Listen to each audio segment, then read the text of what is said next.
বছরে যে একটি রাতে আল্লাহ তাআলা আমাদের ভাগ্য নির্ধারণ করে দেন, সেটি কোন রাত? আপনাদের কাছে আমার প্রশ্ন, কোন রাত? কোন রাত? দুই রকম আসছে কথা। কেউ বলছেন শবে বরাত, কেউ বলছেন শবে কদর। আচ্ছা, যারা শবে বরাতে নির্ধারণ হয় এইটি বিশ্বাস করেন, এটি জানেন, তারা হাত তোলেন। হায় হায়, দুই তিনটা হাত মাত্র। আচ্ছা, যারা মনে করেন সবে কদরে হয় তারা হাত তোলেন। সব মানুষ দেখা যায় হাত নামান।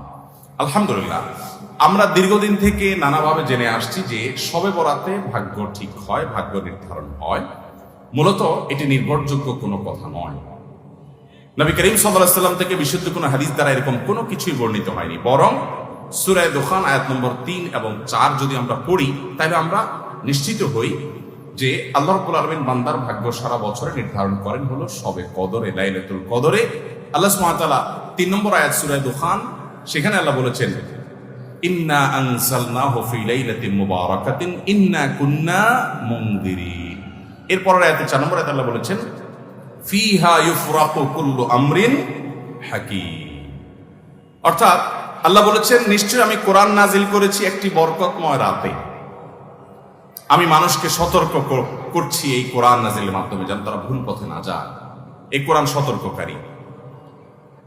তো কোরআন নাজিল করেছেন আল্লাহ তাআলা বরকতময় রাতে, এই আয়াতে আল্লাহ বলেছেন। এরপর আয়াতে আল্লাহ বলেছেন, ফিহা, মানে যে রাতে কোরআন নাজিল হয়েছে ওই রাতেই, প্রতি বছর ওই রাতেই ইউফরাকু কুল্লু আমরিন হাকিম, সকল গুরুত্বপূর্ণ বিষয়গুলো ধার্য হয় সে রাতেই, যে রাতে কোরআন নাজিল হয়েছে। এবার প্রশ্ন হলো, কোরআন নাজিল কোন রাতে হয়েছে?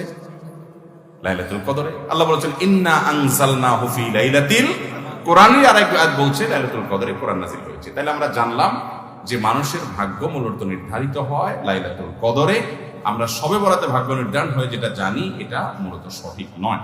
সূরা দুখানের এই আয়াতের আলোকে কোন কোন মুফাসসির, কোন কোন বিশ্লেষক, আলিম, সম্মানিত আলিম, কোন কোন বিশ্লেষক মুহাক্কিক বলেছেন যে এটা শবে বরাতকে বোঝানো হয়েছে, কিন্তু এটা জমহুরের মত না। সংখ্যাগরিষ্ঠ প্রায় সকল ইমামদের মত হলো এর ব্যতিক্রম। কারণ আয়াত স্পষ্টই আল্লাহ বলে দিয়েছেন, যেই রাতে কোরআন নাজিল হয়েছে ওই রাতে এটি হয়। আর কোরআন নাজিলের রাত কখনো শবে বরাত নয়, শবে কদর। সেটা আমরা সবাই জানি, কোরআন পরিষ্কার করে বলে দিয়েছে।